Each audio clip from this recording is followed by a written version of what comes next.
আসসালামু আলাইকুম। চলে এলাম রান্নাঘরে।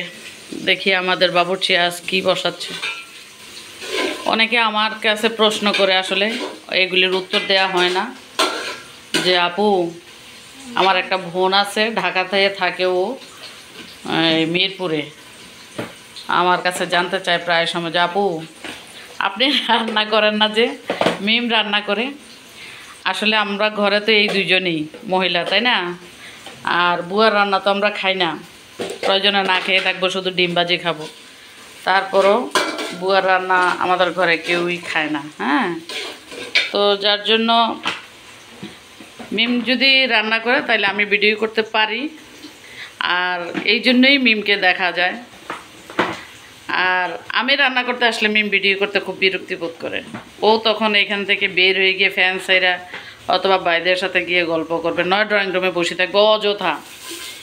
এই হলো অরিজিনাল নিউজ। আজকে জাতিকে বুঝাই দিলাম কেন মিম রান্না করে। তার মানে মিমকে কাজে রাখা ভালো, তাই না? যেহেতু সে ভিডিও করবে না, তাইলে সে কাজ করুক, আমি ভিডিও করি। এই জন্যই আমি আমার বোনটার কথা বলছি। সে আমার দীর্ঘদিনের পরিচিত, চট্টগ্রামে ছিল, এবং তার বিয়ে হওয়ার পর সে এখন ঢাকাতে আছে, তার ফ্যামিলি, তার বাচ্চা, হাজব্যান্ডদেরকে নিয়ে। ওই বোন, আমি কমেন্টে এখানে দিলাম না, মেনশন করলাম না, নিপার উদ্দেশ্যে বলছি। নিপা, আজকে কিন্তু আমি ক্লিয়ার করছি কেন আপু রান্না করি না। বুঝতে পেরেছো অভিযোগ কোথায়? মিম কেন রান্না করে? মিম রান্না করলে আমি ভিডিও করি, কিন্তু আমি যখন রান্না করি তখন মিম ভিডিও করে না। তোমরা সবাই মিমের রান্নাটা দেখো, আমার রান্না দেখো না। আমি যদি রান্নাই না করি, মিম রান্না কিভাবে শিখলো? ইউটিউব দেখে। ইউটিউব কি ফাঁকিবাজ দেখো, দেখছো? মা রান্না করতে জানলে, মা কথা বলতে জানলে, মা সুন্দর ব্যবহার জানলে, মানুষের সাথে মিশতে জানলে, তার পরিবার, শুধু মা না, পরিবার থেকেই সবচেয়ে বেশি শিক্ষা গ্রহণ করে মানুষ। যে পরিবার থেকে যে যেভাবে বড় হয়, অনেকে এটা মেনে নিতে পারে না, অনেকে পারে।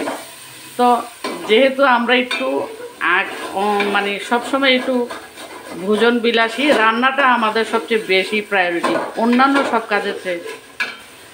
তো ওই রান্নাই মিম, আমার আম্মা খুব ভালো, খুব মজাদার রান্না করতো, অনেক যত্ন সহকারে আমার আম্মা অনেক সময় নিয়ে রান্না করতো। তো মিম ওগুলি দেখতো প্রায় সময়, ও চেষ্টা করতো। তো ওইভাবেই নানির কাছ থেকে দেখছে, মায়ের কাছ থেকে দেখছে, সে ওইভাবেই রান্নাটাকে রপ্ত করছে। তো আমরাও ওইভাবে বেঁচে গেছি। আমরা এখন মোটামুটি পাকঘরে কেউ ঢুকতেই চাই না, হয়ে যাবে রান্না, যেহেতু সব কিছু রেডি থাকে। আমাদের তো সব মশলাপাতি সব শিলপাটায়, আমরা কাটা এবং গুঁড়া মশলা খাই না, হলুদ আর মরিচ ছাড়া। তো এই যে দেখাই দিই, এইমাত্র এখন মশলা বেটে নিছো। সামান্য একটু মুরগি রান্না করবে বা খিচুড়ি রান্না করবে, এই দেখো শিলপাটা ভিজা, এই যে গামলা। হ্যাঁ, এগুলি সব ওর জিনিসপত্র, ও এগুলি ব্যবহার করে। এই এখন সে চুলাতে বসাই দিছে এই যে গোস্ত আর আলু, এত ছোট ছোট কিউব কিউব করে কেটে নিছে। আসলে ও অনেকগুলি ফাঁকিবাজি রান্না করে, যেগুলি আমাদের পক্ষে সম্ভব না। এটা নাকি খিচুড়িতে দিবে, খিচুড়ি রান্না করবে। হঠাৎ তাৎক্ষণিক সিদ্ধান্তে সে রান্না করতে আসছে খিচুড়ি। আর অনেক ভিডিও তো আমি করতেই পারি না, এই কারণেই যে সে কখন কি রান্না করে কাউকে বলে না, যার জন্য আমি অনেক সময় ভিডিও দিতে পারি না। কিন্তু রান্না হয় অনেক আইটেম, যেমন গতকাল রাতে একটা করছে, ডেজার্ট করছে। সেটা মূলত সকালের নাস্তার জন্য। আমি সকালবেলা ঘুম থেকে ওঠার পর দেখি যে ওইটা সে ফ্রিজ থেকে বের করছে। তা আমি ওইটা নিয়ে কোনো ভিডিও করতে পারি নাই। আর খাওয়া দাওয়ার ভিডিও তো রেগুলারই আছে, যেহেতু রান্না করে। সেটা ভর্তাও হতে পারে, শাকও হতে পারে, গোস্ত হতে পারে, মাছ হতে পারে, কিছু না কিছু তো অবশ্যই আছে, তাই না? কিছু না হলে পেঁয়াজ কাঁচামরিচ হইলেও তো হবে পান্তা ভাতের সাথে। কি বলেন? আমার কথার সাথে একমত? তো চিল্লাই এখন তাহেরি হুজুরের মতো। তো আসলে মূল বিষয়টা হচ্ছে এই জায়গায় আমি নিপা এবং অনেকের উদ্দেশ্যে আজকে ক্লিয়ার করলাম যে আমি কেন রান্না করি না। রান্নার আমার আগের পেজে যারা ছিল তারা রেগুলার দেখছে আমি রান্নার ভিডিও দিতাম, রান্নাতে লাইভ করতাম। যেহেতু আমি তখন একা স্ট্যান্ডের উপর দিয়ে মোবাইল আমি করতাম, তখন মিম রান্না করতো না, ভিডিও করতো না।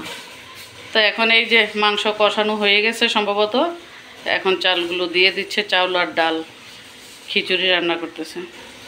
তো ভিডিওটা মনে হয় অনেক লম্বা হয়ে যাচ্ছে, তো খাওয়া পর্যন্ত তো দেখানো সম্ভব না। তো আমি রান্নাঘর থেকে বিদায় নিয়ে নিচ্ছি নিপার উদ্দেশ্যে আজকের এই ভিডিও। আশা করি আমি ক্লিয়ার করতে পেরেছি সবাইকে। তো সবাই সাথে থাকবেন মিমের সাথে, মিমের রান্নাঘরের সাথে। আজকের মতো বিদায় নিলাম। আল্লাহ হাফেজ, আসসালামু আলাইকুম।